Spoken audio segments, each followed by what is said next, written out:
ശ്രീ അൻവർ അലി, നോക്കൂ, ഇന്നിപ്പോൾ ചില പ്രതികരണങ്ങളൊക്കെ കാണുമ്പോൾ വേണമെങ്കിൽ മുഴുവൻ ആളുകളെയും പിരിച്ചുവിട്ട് പുതിയ ആളുകളെ നിയമിക്കും എന്നതുപോലെയൊക്കെ ഒരു സമീപനമാണ് മാനേജ്മെന്റുകൾ സ്വീകരിക്കുന്നത് എന്നത് തോന്നുകയാണ്. ഇവിടെ ഇപ്പോൾ നോക്കൂ, സമരക്കാർ മുന്നോട്ട് വയ്ക്കുന്ന ആവശ്യം എന്താണ്? 2017 ഇതിന് മുൻപ് ഒരു വർധനവ് ഉണ്ടാകുന്നതിൽ നിന്നും ഏകദേശം 10 വർഷത്തിലേക്ക് എത്തുമ്പോഴും പിന്നീട് ഒരു വർധനവും അവർക്ക് ഉണ്ടാകുന്നില്ല.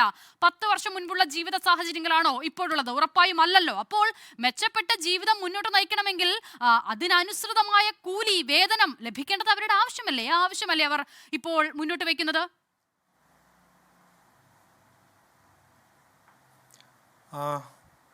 ഇതിൽ കുറച്ച് നേരത്തെയാണ് ഒരു പ്രസ് കോൺഫറൻസ് വിളിച്ചു ചേർത്ത് KPHA ഭാരവാഹികൾ അതിൻ്റെ ഈ സമരവുമായി ബന്ധപ്പെട്ട പല കാര്യങ്ങളും പറഞ്ഞിട്ടുള്ളത്. അപ്പോൾ അതിൽ പ്രധാനമായും ഒരു അരമണിക്കൂറോളം എല്ലാ കാര്യങ്ങളും വിശദീകരിച്ചുകൊണ്ട് സംസാരിച്ചതിൽ പുറത്തു വന്നിരിക്കുന്നത് ഫോക്കസ് ചെയ്തിട്ടുള്ളത് നേഴ്സുമാരെ സ്ട്രൈക്കിന് പോകുന്ന നേഴ്സുമാരെ പിരിച്ചുവിടും എന്നുള്ളൊരു ടാഗ് ലൈൻ മാത്രമാണ്. അത് ശരിയായ ഒരു രീതി, അവതരണ രീതിയാണെന്ന് ഞങ്ങൾ വിശ്വസിക്കുന്നു. അല്ല ശ്രീ അൻവർ അലി, ഞാൻ പ്രസ് മീറ്റ് കണ്ടതാണ്. അങ്ങനെ ഒരു വാചകം പറഞ്ഞ ശേഷം താങ്കൾ അത് ഇങ്ങനെയല്ല കേട്ടോ ഞങ്ങൾ ഉദ്ദേശിച്ചത് എന്ന് പറയുന്നതും കേട്ടതാണ്. പക്ഷേ ആ പ്രസ് മീറ്റിന്റെ മാത്രം അടിസ്ഥാനത്തിലല്ല കേട്ടോ ആ ചോദ്യം.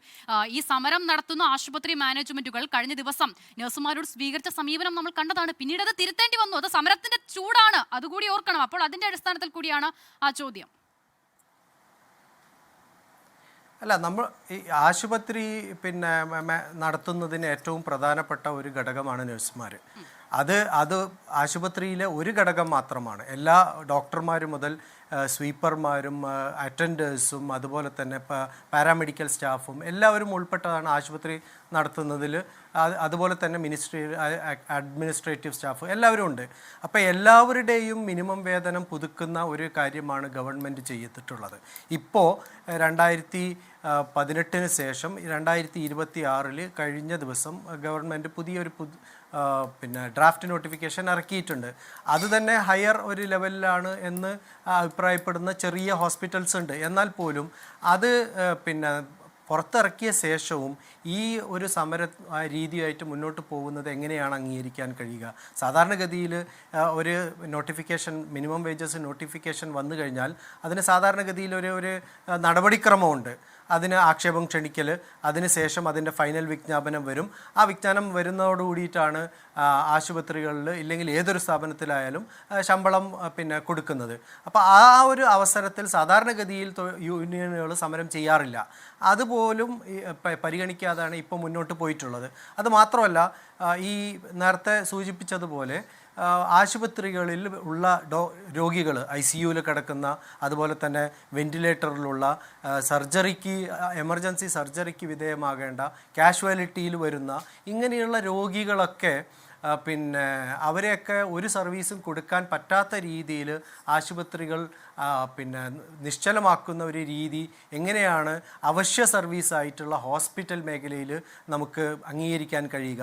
ഇപ്പോൾ കഴിഞ്ഞ ദിവസം ഡോക്ടർമാരുടെ സമരം ഗവൺമെൻറ് മെഡിക്കൽ കോളേജുകളിൽ നടക്കുകയുണ്ടായി. പക്ഷേ അവിടെ അത്യാഹിത വിഭാഗവും അതുപോലെയുള്ള അവശ്യ വിഭാഗങ്ങളെല്ലാം നടത്തിക്കൊണ്ട് തന്നെയാണ് മുന്നോട്ട് പോയിട്ടുള്ളത്.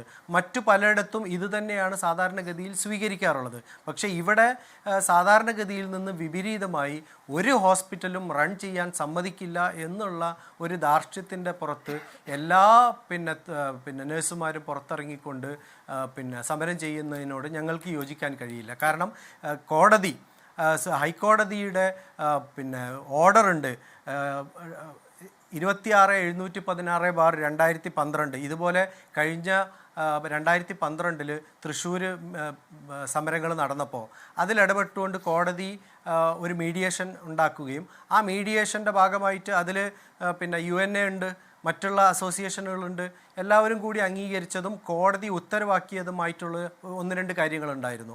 ഒന്ന്, 14 ദിവസത്തെ നോട്ടീസ് നൽകാതെ, അവശ്യമേഖല എന്നുള്ള നിലയ്ക്ക് ഈ 14 ദിവസത്തെ നോട്ടീസ് നൽകാതെ സമരം തുടങ്ങരുത്.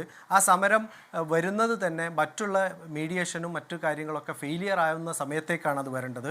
അത് മാത്രമല്ല, അവശ്യ സർവീസായിട്ടുള്ള ICU, NICU, ലേബർ റൂം, അതുപോലെ കാഷ്വാലിറ്റി പോലെയുള്ള അവിടെ സമരങ്ങൾ പാടില്ല. ഇതാണ് കോടതി ഇറക്കിയിട്ടുള്ള ഓർഡർ. ഇത് നിങ്ങൾക്ക് നോക്കിയാൽ കാണാവുന്നതാണ്. ഇന്ന് ഹൈക്കോടതി ഇടപെടാനുണ്ടായ കാരണവും അത് തന്നെയാണെന്നാണ് നമ്മൾ മനസ്സിലാക്കുന്നത്.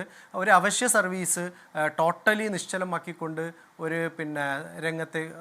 രംഗത്തെ ടോട്ടലും നിശ്ചലമാക്കിക്കൊണ്ടുള്ളൊരു സമര രീതി അത് ശരിയല്ല എന്നുള്ളതാണ് ഞങ്ങൾക്ക് ഇതിൽ പറയാനുള്ളത്. ലോകത്തെവിടെയായാലും ഏത് സമയത്തും 24 വാർത്തകളും ഓഗ്മെന്റഡ് റിയാലിറ്റി പാക്കേജുകളും എക്സ്പ്ലെയിനറുകളും വിശദമായി കാണാൻ ഞങ്ങളുടെ യൂട്യൂബ് ചാനൽ നിങ്ങൾക്ക് സബ്സ്ക്രൈബ് ചെയ്യാം.